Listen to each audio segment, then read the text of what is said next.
rendez-vous hebdomadaire sur la chaîne Web TV Direct 7. Bonjour et merci donc de nous choisir. Covid-19, bien sûr, nous ne tarderons jamais de parler de ce sujet-là parce que c'est l'actualité, mais avec différentes parties, différents secteurs. Et aujourd'hui, nous serons dans le secteur de l'artisanat.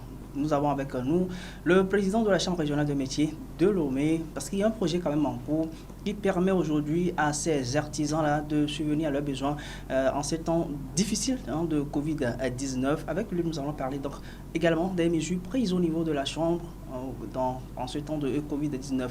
Une fois de plus, merci de nous choisir et restez des nôtres jusqu'à la fin de cette émission. Monsieur Kenny, vous jouez, bonjour et merci en tout cas d'accepter notre invitation. Bonjour, c'est moi qui vous remercie pour l'invitation. Et bonjour à tout le personnel de World TV et Direct 7. Alors, vous aurez remarqué qu'il y a, parce qu'on parle de masque de protection, mais il y a un masque spécial. Quand vous auriez il y a un masque spécial, je ne l'ai jamais vu. Bon, ça a retenu un peu mon attention. De quoi? C'est spécial pour vous? Vous mettrez ça tout à l'heure, ou bien en quelques instants sur le marché. C'est spécial pour vous? Non, en fait, ce n'est pas spécial, mais c'est spécial pour les artisans, surtout les coiffeuses. Donc, nous avons recommandé ce masque facial aux coiffeuses, puisqu'ils sont tout le temps en contact avec les clients, puisque dans ces pratiques, ils ne peuvent pas aussi respecter les mesures de distanciation. Donc, nous les avons recommandé d'utiliser dans leurs différents salons. Uniquement pour les coiffeuses? Et bon, tout le monde peut le porter, mais on a vu que chez eux, le risque est un peu élevé, puisqu'ils sont tout le temps en contact. Donc, particulièrement, nous avons recommandé aux coiffeuses. Bon, est-ce qu'entre-temps, vous avez quand même pensé le mettre sur le marché aussi? Non, en fait, ce n'est pas la chambre de métier qui l'a mis sur le marché. C'est l'œuvre d'une artisane qui l'a mis sur le marché. Oui. C'est achetable ou bien c'est juste à votre niveau? C'est achetable? Oui. Ah, d'accord. Vous allez me donner tout à l'heure, à la fin, le numéro peut-être. Parce que c'est très bien. Oui, vraiment, en fait, avec ça, on est à l'aise. On est à l'aise dedans. Donc, bon, tout le monde peut s'en procurer pour faire ses activités. Très bien, on en vient à votre chambre régionale des métiers de Lomé. Tant que Covid-19, vous êtes l'un des secteurs ayant été durement touché par cette pandémie Covid-19. Comment est-ce que vous y prenez quand même pour lutter efficacement contre cette maladie? Merci beaucoup mon frère. Nous savons tous que nous sommes dans une crise sanitaire qui n'est pas une personne. Donc dans notre secteur, nous sommes touchés puisque nous vivons au quotidien. Donc par rapport aux mesures prises par le gouvernement pour lutter contre la propagation, donc ces mesures ont beaucoup affecté nos activités. Donc, disons que aujourd'hui, à l'heure où je vous parle, dans le secteur artisanal, c'est pas facile. C'est pas facile, mais étant donné que c'est une crise sanitaire qui touche tout le monde, nous sommes obligés d'être aux côtés du gouvernement, de relayer les informations du gouvernement pour que la propagation ne fasse pas effet dans notre pays. Donc, quand le gouvernement a sorti son communiqué interdisant, et disant les mesures barrières, au niveau de la Chambre, nous avons repris cela. Nous avons envoyé des courriers à tous nos bases, nos chambres de métiers d'arrondissement, les corps de métier, les associations, tout, de respecter ces mesures barrières. Et en chemin faisant, nous avons vu qu'il faut qu'au niveau des chambres, nous puissions revenir encore sur le terrain, voir ce qui se passe effectivement. Donc quand nous avons sillonné certains ateliers, salons, tout ça là, nous avons vu qu'effectivement, le problème de distanciation, le port de masque, tout ça là n'est pas effectif. Donc nous avons demandé à ce que dans les salons, dans les ateliers où le nombre des apprentis sont un peu élevé, de réduire le nombre, de diminuer et de faire des tours. Donc nous avons sorti ce communiqué aussi et nous avons vu que beaucoup ont appliqué. Il y a certains même qui ont fermé les ateliers par rapport à la façon dont ils voient les choses se passent dans notre pays. Donc ils ont fermé les ateliers, les salons. Donc nous avons vu que ça va. Et arrivé un moment aussi, Nous avons vu que d'autre part, il y a certains qui ne respectent même pas. Bon, là, nous sommes revenus un peu plus forts, donnant l'ordre de laisser tous les apprentis de rester à la maison. Et sur les médias, nous avons dit cela et nous avons souhaité le concours des parents pour nous aider à maintenir les enfants à la maison. Donc, c'est respecté plus ou moins. Parce que nous, on a circulé aussi, il y a certains patrons qui n'ont pas quand même voulu laisser leurs apprentis. Est-ce que ça ne manquait pas peut-être de sévérité, de sanctions par rapport à votre communiqué qui interdisait carrément, ou bien qui ordonnait les patrons à libérer les apprentis? Est-ce que ça ne manquait pas de sanctions? Bon, au fait, nous suivons toujours le gouvernement dans ses actions. Quand le gouvernement, aujourd'hui, ne donne pas formellement certaines choses, certaines sanctions sur le terrain, nous ne pouvons pas aller contre. Donc, par contre, nous avons nos sanctions aussi au niveau des chambres. Oui. Ceux qui ne respectent pas, ce n'est pas sur le coup, peut-être qu'il doit y avoir les sanctions, mais il y a des sanctions comme, il y a des moments où il y a des sanctions. Donc, c'est ça aujourd'hui l'artisanat, c'est ça aussi l'artisan. Vous pensez, celui qui s'est installé à son propre compte, des fois, il se dit suffisant, se dit il n'a pas besoin des autres. Vous voyez, c'est pourquoi il y a ces comportements dans certaines parties de notre secteur. Donc, quel accompagnement aujourd'hui? Vous l'avez dit, il y a des patrons qui ont quand même fermé les ateliers parce que ça ne va toujours pas, ils ont fermé les ateliers, mais quel accompagnement au niveau de la chambre vis-à-vis de ces artisans-là? Est-ce qu'il y en a eu ou bien...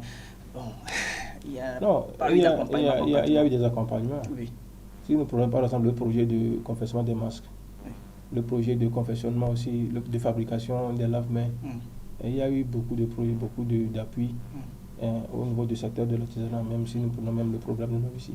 C'est les artisans qui ont eu la grande partie de ce projet, programme. Oui. Donc il y a eu beaucoup d'accompagnement parce qu'à tout moment, notre ministère est à l'écoute. Nous faisons des rencontres, nous lui faisons des rapports quotidiennement par rapport au vécu des artisans. Donc il y a des mesures qui sont toujours prises pour plus ou moins nous aider. Belle transition, donc on va tomber sur le projet, l'actualité, le projet INAM. Il y a énormément d'artisans sollicités pour ce projet. La fabrication de masques a déversé sur le marché. Parlons-nous-en, parce que la fois dernière, lors de la seconde vague de paiement, vous disiez entre-temps que ce projet est venu à point nommé, surtout en ce temps de Covid-19 et particulièrement dans le rang de tous les artisans. C'était comme un offre de soulagement. Parlons-nous-en concrètement de ce projet, le bien fondé de ce projet pour vous. Bon, c'est un projet qui est venu à point nommé pour aider un peu le secteur. Vous savez que les masques ne se fabriquent pas chez nous. Les masques qui étaient sur le terrain depuis, c'est des masques des pays voisins, en l'occurrence la Chine, l'Europe. Donc c'est une part de l'économie qui échappe un peu à notre pays. Donc à l'arrivée de ce mal, donc, le gouvernement a pris sur lui, au moins une fois que les artisans puissent confectionner ces masques-là. Donc avant d'entamer ce projet, il y a eu des préalables. Parce que nous savons que nous sommes en période sanitaire. Il faut du coup prendre des mesures possibles pour pouvoir stopper la propagation. Mais il faut prendre des mesures efficaces. Donc dans ces préalables, nous avons eu à faire des échantillons de masques, plusieurs échantillons, qui ont été testés par le comité scientifique du ministère de la Santé à maintes reprises. Donc, à un moment, ils ont validé un échantillon par rapport au tissu, aux intrants, tout ce qu'on a mis ensemble pour confectionner cela. Donc, c'est avec ce modèle et ces mesures standards sur lesquelles nous avons formé presque 800 artisans et couturiers et tailleurs. Donc, on les a formés sur la fabrication de ces masques. Donc, préalablement, il y a eu une formation? Il y a eu une formation, oui. Il y a pris en compte 800 personnes. Donc, puisque nous n'avons pas un centre dédié à ce confectionnement-là, donc chacun doit aller confectionner dans ses ateliers et apporter. Il faut que chacun puisse confectionner la même chose et respecter les mêmes mesures. Donc, à la fin, on a ce qui a été validé. Donc, c'est pourquoi il y avait eu ce préalable, il y a eu cette formation. Donc, après cette formation, ceux qui n'ont pas eu la chance de suivre cette formation, nous les avons pris en compte aussi. Quand ils viennent, on prend certains patrons qui ont déjà suivi la formation, ils viennent Pour les assister. pour les assister. Oui. Et c'est ce qu'on a fait, c'est ce qui a été fait jusqu'à ce qu'aujourd'hui, on a un nombre de 1400 déjà dépassé. 1450. 1450 masques. Et d'artisans qui au total pris en compte par le projet. Oui. Alors, comment c'est fait c'est fait la sélection concrètement? Est-ce que c'est des artisans appartenant uniquement à votre CRM, c'est-à-dire Centre régional de métiers de Lomé, ou il y a eu deux apports d'autre côté? En principe, si nous suivons les tests, c'est ceux qui se sont inscrits dans les registres des chambres de métiers et détenteurs d'une carte professionnelle qui sont appelés artisans. C'est eux qui doivent bénéficier de ce projet. Bon, étant donné que nous sommes face à une crise sanitaire qui touche tout le monde, nous avons fait une petite exception à cette règle-là. Pour apporter une contribution à tout le monde. Mais une fois que la personne est en possession des fonds, il doit commencer par payer ses cotisations, son inscription pour pouvoir avoir la carte professionnelle. Donc, nous avons contourné un peu, mais nous sommes toujours dans la logique des tests. Parce qu'on a fait une ouverture pour que celui qui est intéressé, le professionnel, puisse venir. Donc, on n'avait pas posé de barrière, dit non, tels sont les tests, donc c'est comme ça qu'on devait le faire, non. Donc, on a fait une large ouverture. L'inscription est volontaire. Nous savons que nous avons nos systèmes de travail, mais cette fois-ci, nous avons mis des numéros sur les plateformes, même à la télé, nous avons dit à la radio. Les gens puissent s'inscrire par WhatsApp, tout ça là, par messagerie.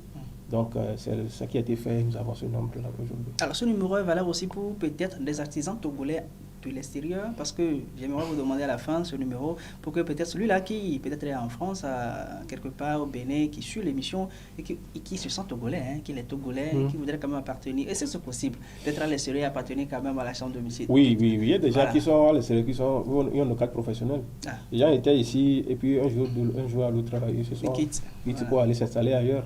Donc, c'est une carte qui est valable. Très bien, on revient tout à l'heure pour ce numéro-là. Mais concrètement, pour le projet, l'objectif, c'est combien de masques au total à produire? Et actuellement, vous en êtes à combien? L'objectif, c'est de produire 1 million de masques. 1 million de masques. Réutilisables. C'est beaucoup, hein? Oui. Mais ce n'est pas encore suffisant également. C'est peu même, ce n'est pas beaucoup. Ce n'est pas encore suffisant par rapport au nombre de... Puisque le masque est devenu obligatoire, le port de masque est devenu obligatoire. Bon, 1 million, d'accord. Aujourd'hui, vous en êtes à combien? Aujourd'hui, nous avons déjà dépassé la moitié de 1 million. Oui, nous avons déjà dépassé la moitié. Et je n'ai pas les chiffres exacts puisqu'il y a d'autres arrivages qui sont en cours actuellement. Donc, je ne peux pas donner un chiffre calé. Mais nous avons déjà dépassé la moitié même de ces 1 million. Largement, on pense. Largement. Oui, largement, on pense. Même ce n'est pas seulement que le projet Dynam qui est sur le terrain. Oui. Il y a le projet du ministère du Développement à la base aussi, qui confectionne aussi des masques. Donc c'est un projet. Et aujourd'hui, les artisans. Donc aujourd'hui, vous ne vous plaignez plus. Parce qu'il y a du sourire là. Vous êtes à l'heure, vous ne vous plaignez plus. Hein. Vraiment. Alors, il y a une dame qui disait l'autre fois que grâce à ses dues, c'est-à-dire ses rémunérations, elle a pu payer quand même ses loyers et autres. Combien ont été mobilisés pour la production de ces masques-là? C'est vrai que vous avez largement dépassé l'objectif. Bon, pas la moitié quand même de l'objectif. Combien ont déjà été mobilisés pour le paiement? Combien de vagues? Vous avez parlé de 1000 et quelques artisans. Combien au total? En fait, nous avons déjà 2 vagues de paiement. Pour la première vague, nous avons déjà 500 et quelques artisans qui ont commencé, puisque tout début, bon nombre ne sont pas tellement intéressés. Parce qu'ils ne voyaient pas aussi la viabilité du produit. Donc, on avait formé 800, mais tous les 800 n'ont pas encore en même temps démarré. Donc, c'est à temps de voir si c'est bon, ils vont venir. Donc, on a commencé avec 508 personnes, quelque chose comme ça, qui ont confectionné plus de 4000 masques. Et après, on a dû enchaîner avec les autres. Aujourd'hui, nous sommes à 1450. 1450. Et dans les jours à venir, nous allons atteindre les chiffres de 2000. Puisqu'il y a une troisième vague qui est en cours. Donc, il y a beaucoup de nouveaux qui se sont encore rentrés dans Parce que maintenant, il y a des bénéfices. Hein? Là, les gens voient où il y a les cadres qui sont, donc beaucoup sont intéressés. Voilà, je demandais combien ont déjà été mobilisés en termes de fonds. Parce que vous parliez de 15 millions quelque part, de 26 millions quelque part. Oui. Au total, il y a une forte somme qui a été mobilisée de 56 488 950. 56 millions, oui. Dites. Déjà déboursé, hein? en cours de déboursement. Ah, bon, pour la fin des 2 vagues. Oui, pour la deuxième vague. Uniquement pour la deuxième vague. Pour la deuxième vague. Ah, c'est énorme. C'est énorme. Et pour la première vague, c'était Ça devait être de 16 et quelques millions. oui, 15 millions. C'était 15 vous millions. aviez dit, hein? Oui, c'était 15 millions. 15 millions. Pour la première vague. Et le projet est toujours en cours. Le projet est en cours. Donc l'enveloppe, elle est conséquente à la fin. Vraiment. Et lui, quand dépasse ça même. Alors, les masques, hein, c'est vrai, vous n'êtes pas médecin, mais vous l'avez dit en début d'émission, les échantillons ont été testés par les spécialistes. Les masques aujourd'hui, comment les utiliser? C'est vrai, c'est réutilisable. Mais combien de fois et comment s'y prendre soin? Comment ça va se passer? Ou bien on utilise, on vient, on lave, on reprend, on lave pour une durée indéterminée ou bien comment? Parce que vous êtes le président, à vous de donner les conseils. Merci beaucoup. Oui. Les tissus que nous utilisons pour faire ces masques, c'est des tissus de qualité qui vont durer un temps, qui vont durer dans le temps. Oui. Parce que nous-mêmes savons que si nous voulons coudre nos habits, il y a des tissus quand vous payez, c'est par rapport au prix, par rapport à la qualité aussi. Vous pouvez l'utiliser sur une longue période. Donc c'est ce genre de tissu qui a été retenu par le comité scientifique, parce qu'on parle de masques réutilisables. Parce que le Covid, ce n'est pas fait de 2 ou 3 jours. On ne sait pas quand ça va quitter. On nous a appelé même à vivre avec ça pour le moment, en attendant un vaccin. Donc, les tissus que nous avons pris pour faire le masque va durer sur le temps. Donc, c'est pourquoi la fabrication de ce masque a suivi un processus. Premièrement, le tissu est découpé au niveau des chambres de métier sur des mesures standards déjà requis. Donc, après, il y a eu des distributions au niveau de nos chambres de métier d'arrondissement qui, alors, tout le distribue aux artisans, sous surveillance des superviseurs. Des superviseurs, bien sûr. Oui. ça se passe bien. Oui. Après ça, la confection, on assure que tous les artisans respectent les mesures barrières. Puisqu'il y a des contrôleurs qui font des tours inopinés, qui font des descentes inopinées sur le terrain, pour voir si effectivement les artisans ils respectent ces mesures barrières-là. Et ça, là, ce n'est pas la chambre de métier qui le fait. Il y a des gens de l'INAM qui descendent sans prévenir. Même les gens de l'INAM. Oui, nous-mêmes, des fois on nous appelle sur le terrain qu'il y a des contrôleurs qui sont arrivés, on dit que oui, on les a acceptés de faire le travail avec eux. Et là-bas, une fois le confectionnement terminé, il y a repassage. Repassage et ensachage au niveau des couturiers d'ailleurs. Et le lot est envoyé au niveau des chambres par le biais des pouces que nous avons mis, des tricycles que nous avons mis pour faire le tour de distribuer et ramener les cache-nez confectionnés. Arrivé à notre niveau, nous mettons ça ensemble, nous voyons le nombre par schéma et voir les tissus que nous avons distribués si le nombre est ça. Et de cela, ça quitte pour ça va au niveau de l'INAM. Les masques confectionnés l'avant au niveau de pressing pour le lavage. Et là-bas, une fois lavé, ils procèdent encore au repassage et après ils font l'ensachage. Alors, qui met ces masques-là sur le marché? C'est vous ou bien c'est l'INAM? C'est l'INAM qui les met sur le marché. Oui. Très bien. Peut-être les autres artisans qui ne sont pas forcément du secteur de la couture vont peut-être s'énerver lorsqu'on ne va pas parler de Covid-19.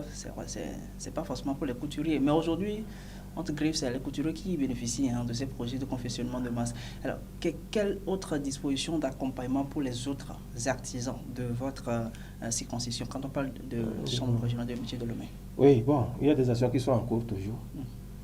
Entre-temps, nous avons rassemblé le nombre de plombiers et de soudeurs, ceux qui fabriquent les lave-mains sur des pieds comme ça. Bon, on les avait rassemblés.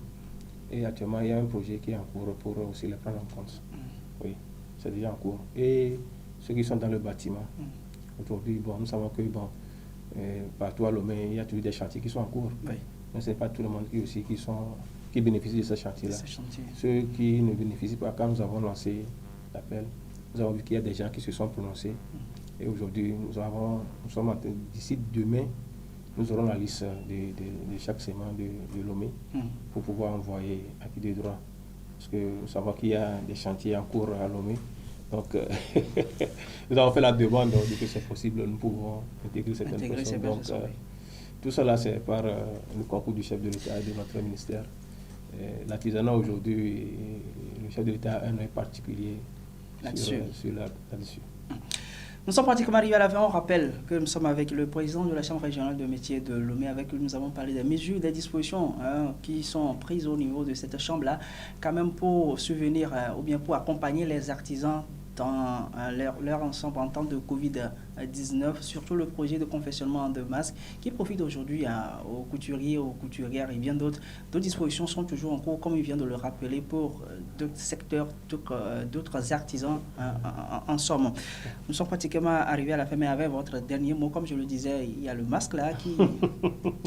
Non, vous aurez votre pour vous la fois prochainement. D'accord, mais pour ceux qui quand même ont envie d'avoir ce masque-là, et aussi des artisans, comme vous avez dit, qui sont à l'extérieur, qui ont quand même envie d'appartenir à votre chambre. Un petit numéro ou peut-être un message à leur endroit. Aujourd'hui, c'est tout à fait normal d'être artisan, selon les tests. Donc, quelqu'un qui est artisan togolais, même à l'étranger, s'il a la carte professionnelle, déjà ça démontre effectivement qu'il est artisan et là où il est, doit être pris en compte. Donc, c'est l'avantage aussi de notre carte professionnelle. On se dit artisan, mais si on n'a pas un papier qui prouve que vous êtes artisan, vous n'êtes pas artisan. Il n'est pas artisan.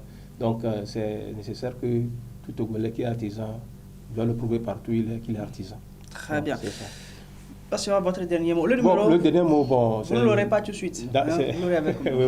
C'est d'encourager les gens, les uns les autres, de respecter les mesures barrières. Oui. Parce que c'est le premier médicament que nous avons pour le moment, pour lutter contre ce mal-là. Donc, de respecter les mesures barrières. Quand vous allez sortir dans la rue, de porter son masque et de respecter les mesures de distanciation. Donc, c'est très important. Donc, je salue tous les artisans et tout le personnel de Recette. Merci Kani Ousoué, président de la Chambre régionale de métiers de Lomé. Avec lui, nous avons parcouru un peu tout ce qui se fait, ou bien s'est fait, et continue de se faire aussi au niveau de la Chambre pour accompagner les artisans. Merci de nous avoir suivis. Le rendez-vous, puisqu'il est hebdomadaire, donc c'est pour l'autre semaine. Donc restez des nôtres. Il y a d'autres émissions, il y a d'autres rendez-vous, notamment le journal qui vient. Il y a aussi la grille sociale avec Samson. Portez-vous bien, à très bientôt. On se retrouve, quant à vous et moi, la semaine prochaine. À très bientôt. Ouais.